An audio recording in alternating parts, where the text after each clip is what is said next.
നമസ്കാരം. Mamma's cook and ട്രാവലിലേക്ക് എല്ലാവർക്കും സ്വാഗതം. ഞാൻ ഗീത. ഇന്ന് കുറച്ച് ഹൈദരാബാദ് വിശേഷങ്ങളാണ് കേട്ടോ. കഴിഞ്ഞ ദിവസം ഒരു ഹൈദരാബാദ് ട്രിപ്പ് പോയിരുന്നു. ഇത്തവണത്തെ യാത്രയും ക്ലബ് ട്രാവലിറ്റിൻ്റെ ഒപ്പമായിരുന്നു. ടീം മാനേജർ ജാനിഷ് ഉൾപ്പെടെ ഞങ്ങൾ 22 പേരായിരുന്നു ഗ്രൂപ്പിലുണ്ടായിരുന്നത്. ഹൈദരാബാദ് എയർപോർട്ടിലെത്തിയതിന് ശേഷം ബസ്സിലായിരുന്നു ഞങ്ങളുടെ യാത്ര. ഞങ്ങൾക്ക് വേണ്ടി ബസ് അറേഞ്ച് ചെയ്തിട്ടുണ്ടായിരുന്നു. ഈ യാത്രയിലുടനീളം ഹൈദരാബാദിൽ ഞങ്ങൾ സഞ്ചരിച്ചത് ഈ ബസ്സിലായിരുന്നു. എയർപോർട്ടിൽ നിന്ന് ഹോട്ടലിലേക്ക് 1.5 മണിക്കൂറോളം യാത്രയുണ്ടായിരുന്നു. ഇതിനിടയിൽ ഞങ്ങളെല്ലാവരും പരിചയപ്പെട്ടു. ഇടയ്ക്ക് ലഞ്ച് കഴിക്കാൻ ഇറങ്ങി. വീണ്ടും യാത്ര തുടർന്നു. പിന്നെ ഹോട്ടലിലെത്തി ചെക്ക് ഇൻ ചെയ്ത് ഒന്ന് ഫ്രഷ് ആയതിനു ശേഷം പുറത്തെ കാഴ്ചകൾ കാണാനായിട്ട് ഇറങ്ങി. ആദ്യം ഞങ്ങൾ പോയത് കുന്നിൻ മുകളിലുള്ള ബിർള ക്ഷേത്രം കാണാൻ വേണ്ടിയാണ്. ബിർള ഗ്രൂപ്പാണ് ഇത് പണി കഴിപ്പിച്ചിരിക്കുന്നത്. ഇന്ത്യയിലെ പ്രമുഖ നഗരങ്ങളിൽ ബിർള ഗ്രൂപ്പിൻ്റെ ക്ഷേത്രങ്ങളുണ്ട്. വെങ്കടേശ്വര സ്വാമിയാണ് ഇവിടുത്തെ പ്രധാന പ്രതിഷ്ഠ. മറ്റു ദേവീ ദേവന്മാരെയും ഇവിടെ ആരാധിച്ചു വരുന്നു. ഇവിടെ നിന്നാൽ ഹൈദരാബാദ് സിറ്റിയുടെ മനോഹരമായ ഒരു വ്യൂ കാണാം. പക്ഷേ ഫോട്ടോഗ്രാഫി അലൗഡ് അല്ല. ഫോണും ക്യാമറയൊന്നും കൊണ്ടുപോകാൻ പാടില്ല. അതിനുശേഷം NTR ഗാർഡൻ കാണാനാണ് പോയത്. മുൻ മുഖ്യമന്ത്രി NT രാമറാവുവിൻ്റെ ഓർമ്മയ്ക്കായി പണിത ഒരു ഗാർഡനാണിത്. അദ്ദേഹത്തിൻ്റെ ഒരു സ്റ്റാച്ചു ഇവിടെയുണ്ട്. പിന്നെ ഒരു മ്യൂസിയം ഉണ്ട്. പിന്നെ കുട്ടികൾക്ക് വേണ്ടിയുള്ള നിരവധി റൈഡുകളും ഇവിടെയുണ്ട്. ആ കാണുന്നത് ഇവിടുത്തെ സെക്രട്ടേറിയറ്റ് ആണ്. NTR ഗാർഡനിലെ കാഴ്ചകളൊക്കെ മതിയാക്കി ഞങ്ങൾ അവിടെ നിന്ന് ഇറങ്ങി.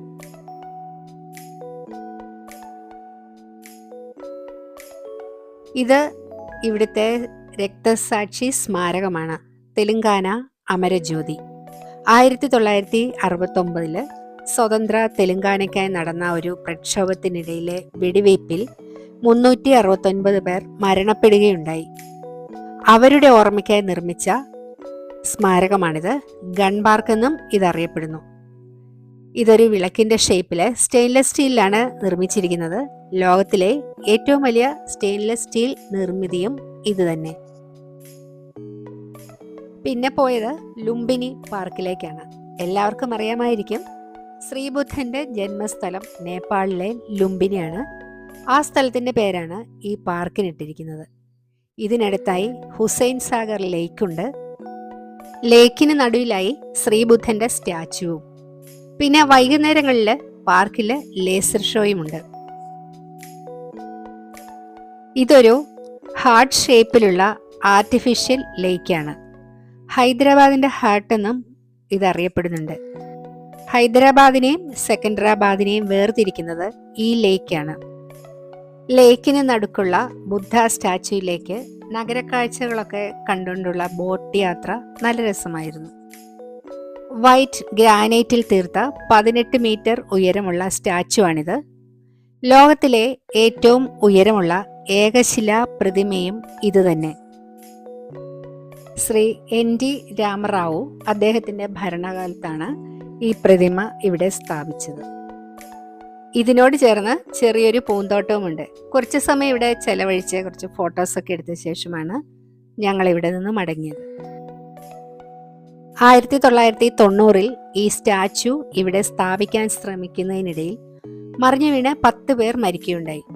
പിന്നീട് 2 വർഷത്തിന് ശേഷമാണ് ഇതിവിടെ സ്ഥാപിച്ചത്. ഈ ലേക്കിൽ സെയിലിംഗ് പ്രാക്ടീസും സെയിലിംഗ് കോമ്പറ്റീഷൻസൊക്കെ നടത്താറുണ്ട്. എൻ്റെ അനിയത്തിയുടെ മോള് സെയിലിങ്ങിന് ഈ ലേക്കിൽ വന്നിട്ടുണ്ട്. നഗരത്തിലെ ജലക്ഷാമം പരിഹരിക്കുന്നതിന് വേണ്ടിയിട്ടാണ് ഹുസൈൻ സാഗർ ലേക്ക് നിർമ്മിച്ചത്. പക്ഷേ ഇപ്പോൾ നഗരത്തിലെ ഡ്രെയിനേജ് മുഴുവൻ ഇതിലേക്കാണ് തുറന്നിരിക്കുന്നത്. പിന്നെ ഇതൊരു സൂയിസൈഡ് പോയിന്റും കൂടിയാണ് കേട്ടോ. അനേകം ആത്മഹത്യാ ശ്രമങ്ങളും മരണങ്ങളും ഇതിൽ നടന്നിട്ടുണ്ട്. ഇത്രയും മനോഹരമായ ഒരു ലേക്കും അതിൻ്റെ പരിസരവുമൊക്കെ വൃത്തിയായി സംരക്ഷിക്കുന്നില്ലല്ലോ എന്നുള്ളൊരു വിഷമത്തോടു കൂടിയാണ് ഞങ്ങളിവിടെ നിന്ന് മടങ്ങിയത്. അതിനുശേഷം പാർക്കിൽ ലേസർ ഷോ ഉണ്ടായിരുന്നു, അത് കണ്ടു. ഞങ്ങളുടെ ആദ്യ ദിവസത്തെ കാഴ്ചകളൊക്കെ ഇവിടെ അവസാനിക്കുകയാണ്. ഇത് കണ്ടോ, സ്വാതന്ത്ര്യ ദിനാഘോഷങ്ങൾക്കായി നാടും നഗരവുമൊക്കെ ഒരുങ്ങിക്കഴിഞ്ഞു. ഇത് ഞങ്ങളുടെ അത്താഴമാണ് കേട്ടോ. ഫുഡൊക്കെ നന്നായിരുന്നു. ഹൈദരാബാദ് വിശേഷങ്ങൾ ഇവിടെ തീരുന്നില്ല.